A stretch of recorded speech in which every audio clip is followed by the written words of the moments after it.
Hello.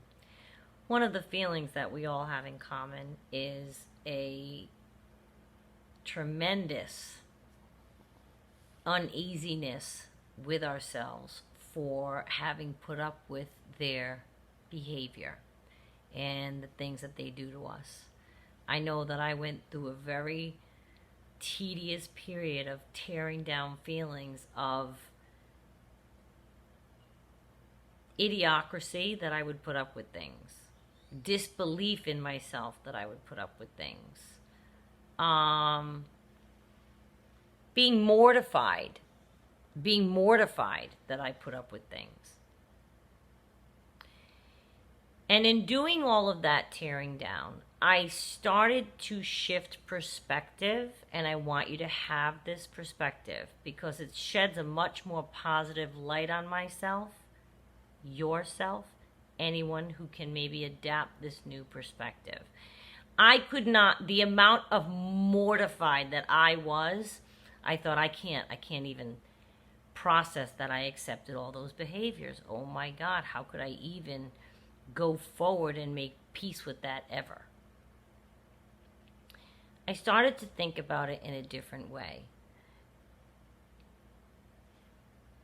The entire narcissistic relationship makes you feel like you are in a boxing ring. And my hat's off to those of you that are physically abused. I was not. So this is a metaphor. A boxing ring. And you feel like you've gone 12 rounds with this person. Is that what a fight is? 12 rounds? But you're still standing. And I guess once I started to look at it that way and I thought of myself and I'm like, I'm still standing, I became proud of myself. And I became more of the ideology, why not be proud that I fought so hard? Guy might have been an idiot. I was fighting for someone that couldn't receive the gift I was offering, but I did fight.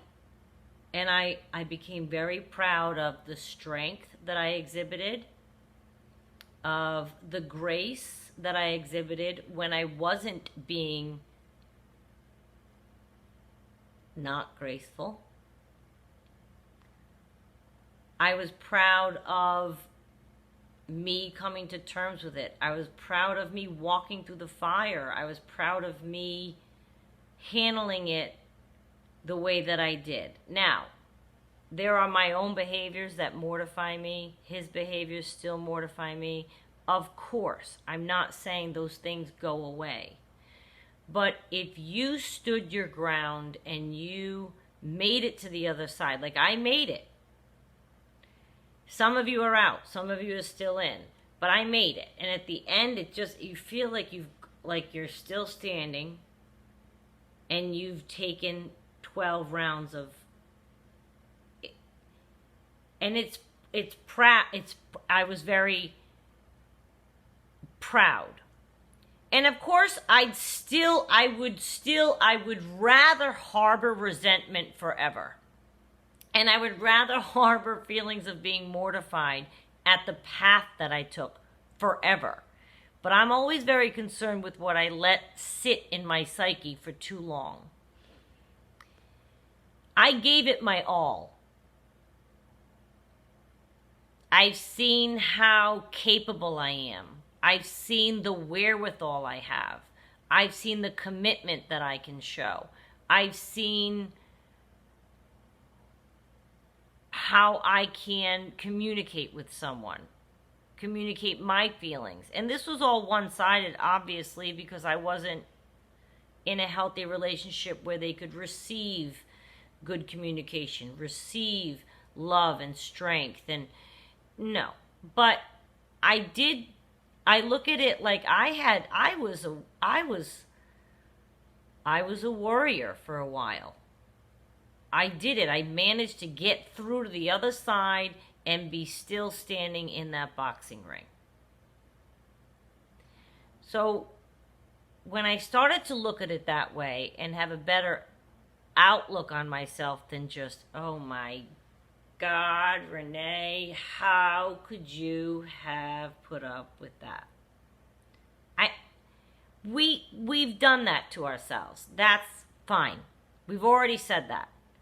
We have to stop kicking ourselves, stop not forgiving ourselves, stop being mortified. The behavior is mortifying, that we accept their behavior, which is mortifying. The whole thing. But if you're still standing and your chin is up and you feel, and if not, get your strength from right now, from all of us, giving it to you. You're still here, you're doing it. And you're watching this channel, which makes me think that you're taking steps to heal yourself or find information or get empowerment or get education. Learn more about it. Get a sense of community. If you're here, then you're still, so you were strong and graceful and forgiving, and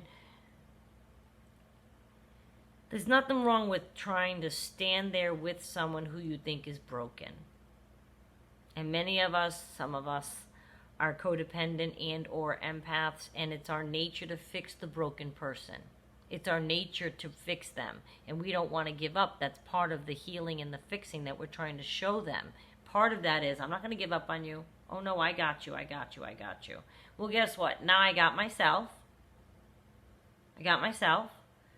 And all I can think of now is, the next positive thing that I think of about that is, can you imagine if there was somebody worthy on the end of all of what we've given? Can you imagine? Like, I don't know about you, but I know how I love. My people know, I say it, I'm touchy, I'm vocal, you know what I mean? I hug my friends, you know what I mean? Like, I'm very, so all I can think of is the work and the toil and the effort and the time and the energy I spent, all of which was exhausting. I'm going to turn around and be proud that I can exert the work and the toil and the effort and the compromise and all of what I tried to do. Just because it wasn't received doesn't mean I wasn't trying to do that. And just because it wasn't received doesn't mean I wasn't trying to exhibit those qualities in myself, that I could do those. So then I started to think about it and think, imagine the day I do meet someone and it's a healthy relationship and that person's on the receiving end of all of my fabulosity and giving nature and compromising abilities and communication abilities. Because even though the narcissist, maybe what I told you, I talked till I was blue. So I have no problem expressing myself. I have no problem. I did it a little late with the narcissist. I'll express myself a little earlier next time to watch out for my boundaries. But what I'm saying is, all of those skills that you've developed, can you imagine if we took any of those things, and they're not skills really, whether when you're loving it, well, I guess so, communication and being forgiven, and I guess it's all wrapped up, qualities of a person, skill set of a person. But I'm very, very anxious to see now, in a positive way, how that will manifest itself if you get into a healthy relationship with someone. They're going to be blown away by you. If you are 1/10 of the warrior that you were with this narcissist for the rest of your life, if you are 1/10 of that warrior, you'll have an easier time than most people because of what you've been through. You can keep all of what you've been through in your head, heart, mind, and soul. You don't want to forget how mortified you were. That keeps you motivated to never let those things happen again. That's fine. That's fine. I don't think I have forgotten how mortified I am at myself either for putting up with what he did. But what I'm trying to do is change the perspective so that what sits in my psyche, instead of the mortification, I want what sits in my psyche for me to go away from it feeling proud that I tried to lead this person to water. He was a mother's son. I had spoken to that woman many times. She was extremely sweet. So I was proud. I tried to do right by this mother's son, this broken boy of a grown man of a boy, whatever. I tried. My effort, I'm proud of my effort. I am, and I think you should be too. But enough is enough. If that's where you are. You can be proud of your effort, but you got to know when the end is near, and you got to know when the end is now, and you got to know when to now put yourself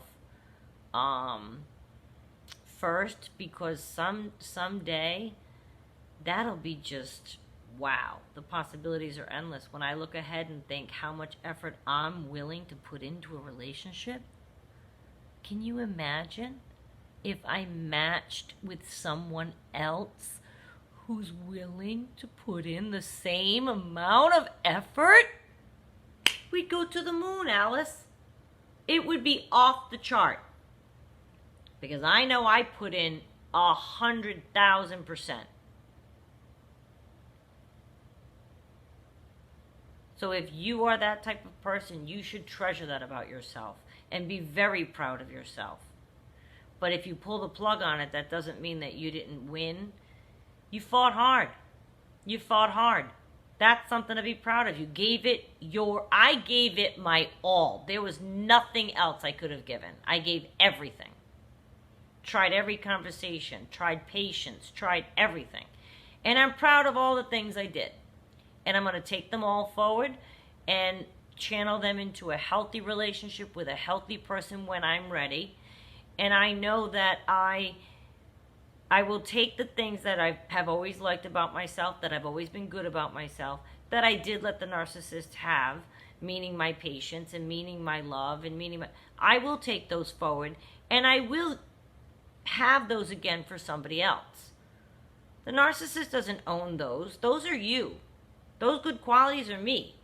I fully intend to move forward and bestow those upon some deserving person. And I just can't stop thinking about it. Can you imagine if you met a person who does the same effort? Because the narcissist, their effort is to hurt us. They don't even make effort to make us feel good. And when they do, it's for a band-aid or to manipulate us or to have control. Can you imagine if you met somebody whose intentions are good and their effort matches yours? How good of a relationship that could be? Those possibilities excite me. So don't be hard on yourself, please. Please be proud of what you've done for your... regardless of where you are, you're fighting and you're giving it your all. And you are keeping your head above water and maintaining grace for your children, friends, job, parents. So be proud of what you are accomplishing while you're in this hell loop. You are doing good around you. Just keep your chin up and don't keep your concentration on, oh my God, I can't believe that this has happened to me. I'm such a victim. I can't believe I keep You're a fighter too. I don't mean fight. That's not what I mean. And I don't mean fight, argue. I just mean you inside. You're a very strong little warrior. And keep thinking that about yourself and keep being proud of how hard you are hanging in there. Even though it's the opposite of what you want to do. I know you're probably wanting to figure out ways to leave. We got a ton of videos on that. But if you're in it, don't let the last feeling in your head be like, ugh, I can't get out. Be proud of what you've done. Be proud.